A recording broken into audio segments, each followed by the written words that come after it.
Incident of the Letter. It was late in the afternoon when Mr. Utterson found his way to Dr. Jekyll's door, where he was at once admitted by Poole, and carried down by the kitchen offices, and across a yard which had once been a garden, to the building which was indifferently known as the laboratory or dissecting rooms. The doctor had bought the house from the heirs of a celebrated surgeon, and his own tastes being rather chemical than anatomical, had changed the destination of the block at the bottom of the garden. It was the first time that the lawyer had been received in that part of his friend's quarters, and he eyed the dingy windowless structure with curiosity, and gazed round with a distasteful sense of strangeness as he crossed the theatre, once crowded with eager students and now lying gaunt and silent, the tables laden with chemical apparatus, the floor strewn with crates and littered with packing straw, and the light falling dimly through the foggy cupola. At the further end a flight of stairs mounted to a door covered with red baize, and through this Mr. Utterson was at last received into the doctor's cabinet. It was a large room, fitted round with glass presses, furnished, among other things, with a cheval glass and a business table, and looking out upon the court by 3 dusty windows barred with iron. The fire burned in the grate, a lamp was set lighted on the chimney shelf, for even in the houses the fog began to lie thickly, and there, close up to the warmth, sat Dr. Jekyll, looking deadly sick. He did not rise to meet his visitor, but held out a cold hand and bade him welcome in a changed voice. "And now," said Mr. Utterson, as soon as Poole had left them, "you've heard the news?" The doctor shuddered. "They were crying it in the square," he said. "I heard them in my dining room." "One word," said the lawyer. "Carew was my client, but so are you, and I want to know what I am doing. You have not been mad enough to hide this fellow?" "Utterson, I swear to God," cried the doctor, "I swear to God I will never set eyes on him again. I bind my honor to you that I am done with him in this world. It is all at an end. And indeed he does not want my help. You do not know him as I do. He is safe. He is quite safe. Mark my words. He will never more be heard of." The lawyer listened gloomily. He did not like his friend's feverish manner. "You seem pretty sure of him," said he, "and for your sake I hope you may be right. If it came to a trial, your name might appear." "I am quite sure of him," replied Jekyll. "I have grounds for certainty that I cannot share with anyone. But there is one thing on which you may advise me. I have received a letter, and I am at a loss whether I should show it to the police. I should like to leave it in your hands, Utterson. You would judge wisely, I am sure. I have so great a trust in you." "You fear, I suppose, that it might lead to his detection?" asked the lawyer. "No," said the other. "I cannot say that I care what becomes of Hyde. I am quite done with him. I was thinking of my own character, which this hateful business has rather exposed." Utterson ruminated a while. He was surprised at his friend's selfishness, and yet relieved by it. "Well," said he, at last, "let me see the letter." The letter was written in an odd, upright hand and signed Edward Hyde, and it signified, briefly enough, that the writer's benefactor, Dr. Jekyll, whom he had long so unworthily repaid for 1,000 generosities, need labor under no alarm for his safety, as he had means of escape on which he placed a sure dependence. The lawyer liked this letter well enough.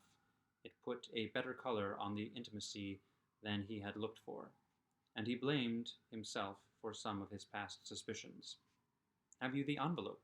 he asked.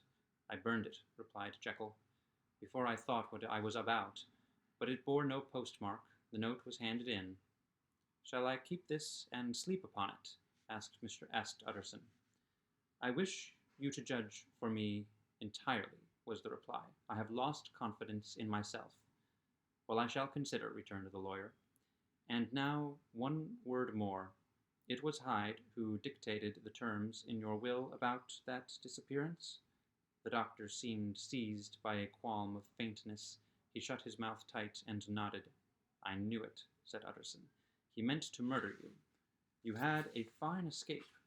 "I have had what is far more to the purpose," returned the doctor solemnly. "I have had a lesson. O God, Utterson, what a lesson I have had!" And he covered his face for a moment with his hands. On his way out, the lawyer stopped and had a word or two with Poole. "By the by," said he, "there was a letter handed in today. What was the messenger like?" But Poole was positive nothing had come except by post. "And only circulars by that," he added. The news sent off the visitor with his fears. This news sent off the visitor with his fears renewed. Plainly the letter had come by the laboratory door. Possibly, indeed, it had been written in the cabinet, and if that were so, it must be differently judged, and handled with the more caution. The newsboys, as he went, were crying themselves hoarse along the footways. "Special edition! Shocking murder of an MP!" That was the funeral oration of one friend and client, and he could not help a certain apprehension lest the good name of another should be sucked down in the eddy of the scandal. It was at least a ticklish decision that he had to make, and self-reliant as he was by habit, he began to cherish a longing for advice. It was not to be had directly, but perhaps he thought it might be fished for. Presently, after he sat on one side of his own hearth, with Mr. Guest, his head clerk, upon the other, and midway between, at a nicely calculated distance from the fire, a bottle of a particular old wine that had long dwelt unsunned in the foundations of his house. The fog still slept on the wing above the drowned city, where the lamps glimmered like carbuncles, and through the muffle and smother of these fallen clouds the procession of the town's life was still rolling in through the great arteries with a sound as of a mighty wind. But the room was gay with firelight. In the bottle the acids were long ago resolved. The imperial dye had softened with time, as the color grows richer in stained windows, and the glow of hot autumn afternoons on hillside vineyards was ready to be set free and to disperse the fogs of London. Insensibly the lawyer melted. There was no man from whom he kept fewer secrets than Mr. Guest, and he was not always sure that he kept as many as he meant. Guest had often been on business to the doctor's. He knew Poole. He could scarce have failed to hear of Mr. Hyde's familiarity about the house. He might draw conclusions. Was it not as well, then, that he should see a letter which put that mystery to rights? And above all, since Guest, being a great student and critic of handwriting, would consider the step natural and obliging? The clerk, besides, was a man of counsel. He could scarce read so strange a document without dropping a remark, and by that remark Mr. Utterson might shape his future course. "This is a sad business about Sir Danvers," he said. "Yes, sir, indeed.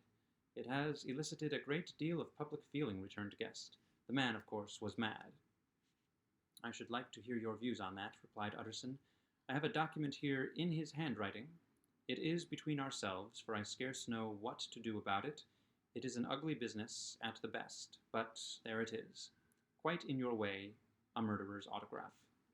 Guest's eyes brightened, and he sat down at once and studied it with passion. "No, sir," he said, "not mad. But it is an odd hand, and by all accounts a very odd writer," added the lawyer. Just then the servant entered with a note. "Is that from Dr. Jekyll, sir?" inquired the clerk. "I thought I knew the writing. Anything private, Mr. Utterson?" "Only an invitation to dinner. Why? Do you want to see it?" "One moment, I thank you, sir." And the clerk laid the 2 sheets of paper alongside, and sedulously compared their contents. "Thank you, sir," he said at last, returning both. "It's a very interesting autograph." There was a pause, during which Mr. Utterson struggled with himself. "Why did you compare them, Guest?" he inquired suddenly. "Well, sir," returned the clerk, "there's a rather singular resemblance. The 2 hands are in many points identical, only differently sloped." "Rather quaint," said Utterson. "It is, as you say, rather quaint," returned Guest. "I wouldn't speak of this note, you know," said the master. "No, sir," said the clerk. "I understand." But no sooner was Mr. Utterson alone that night than he locked the note into his safe, where it reposed from that time forward. "What?" he thought. Henry Jekyll forged for a murderer, and his blood ran cold in his veins.